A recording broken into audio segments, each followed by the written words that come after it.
اعوذ باللہ من الشیطان الرجیم بسم اللہ الرحمن الرحیم وَلَوْ يُؤَاخِذُ اللَّهُ النَّاسَ بِظُلْمِهِمْ مَا تَرَكَ عَلَيْهَا مِنْ دَابَّةٍ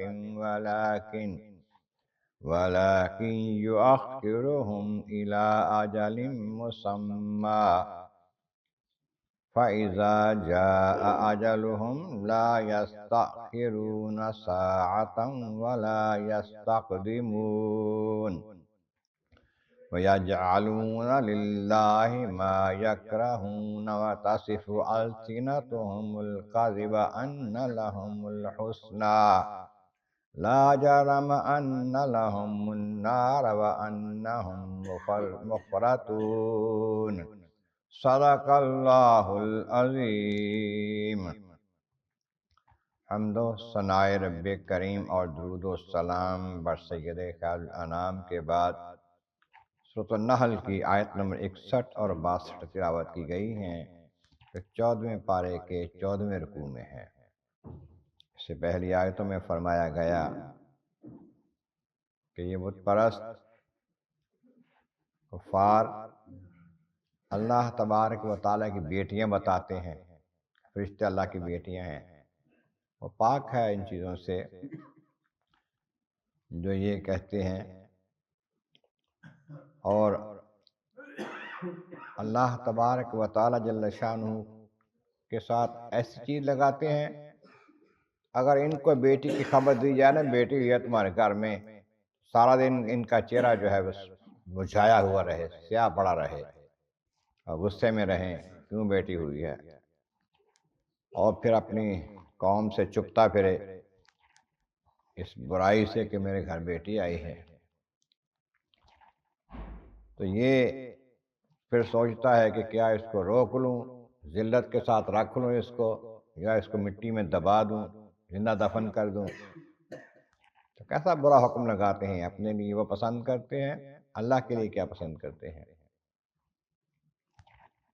وہ لوگ ایمان نہیں لاتے آخرت پر، ان کا برا حال ہے۔ اللہ تبارک و تعالیٰ کی شان تو بہت بلند و بالا ہے، عظمتوں والا، عزت والا، حکمتوں والا ہے۔ آگے فرمایا کہ اگر اللہ تبارک و تعالیٰ جل شانہ لوگوں کو ان کے ظلم، ان کے جرائم، کفر کے باعث پکڑتا، معنی یہ کہ مہلت نہ دیتا کہ اب جرم کیا اس وقت سزا دے دیتا، تو پھر زمین پر کوئی بھی جاندار نہ بچتا، کیونکہ کبھی ایسا بھی ہوتا ہے کہ گیہوں کے ساتھ گھن بھی پس جاتا ہے۔ جب عذاب آتا ہے تو پھر جانور بھی اس میں رگڑے جاتے ہیں۔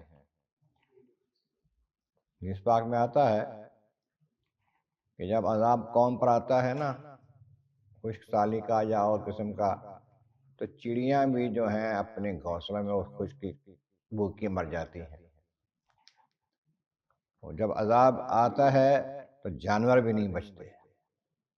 ہمیں اگر ان کو عذاب فوری دیا جاتا تو پھر کچھ نہ بچتا ان کا، زمین پر ہر شے جو ہے، ہر جاندار جو ہے وہ ختم ہو جاتی۔ لیکن اللہ تعالیٰ مہلت دیتا ہے ایک خاص وقت تک، سزا فوری نہیں دیتا، عذاب فوری نہیں دیتا، مہلت۔ لیکن جب مہلت کا وقت آ جائے پھر ایک پل بھی آگے پیچھے نہیں ہوتا۔ وقت مقررہ جب کسی قوم کا آ جائے یا کسی شخص کا آ جائے تو آگے پیچھے نہیں ہوتا۔ اگر عذاب لکھا ہے کسی قوم پر، اس کا عذاب کا وقت بھی مقرر ہوتا ہے، وہ وقت مقرر پر آ جاتا ہے، پھر جو مرضی کو کرے، پھر نہیں پیچھے ہٹتا آگے ہوتا۔ اور ان کا حال یہ ہے جیسے پچھلی آیتوں میں آیا، اللہ تعالیٰ کے لیے بیٹیاں بتاتے ہیں، وہ بیٹیاں جو اپنے واسطے ناپسند کرتے ہیں، ناگوار ہے کہ ہمارے یہاں بیٹی آ جائے، بہت برا لگتا ہے یہ۔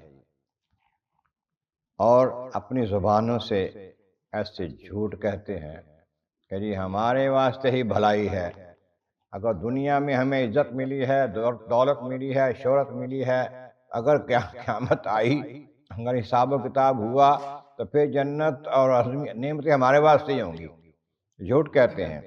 بلکہ حقیقت یہ ہے لاجرمہ، حقیقت یہی ہے کہ ان لہم النار، ان کے لیے آگ ہے، دوزخ ہے، انہم مفرطون، اور اس میں حد سے بڑھنے والے ہیں، آگے بڑھنے والے ہیں، پہلے دوزخ میں جانے والے ہیں۔ کافر جو ہیں، ضدی کافر، ہٹ دھرم کافر، جو اللہ تعالیٰ کے نبیوں کے ساتھ ضد کرنے والے، مخالفت کرنے والے ہیں، وہ پہلے دوزخ میں جائیں گے۔ اللہ تبارک و تعالیٰ کی بارگاہ عالم اعظم والا کریم، محبوب کریم کا صدقہ قرآن کریم کا فہم اور اعمال صالح نصیب فرما۔ وآخر دعوانا الحمد للہ رب العالمین۔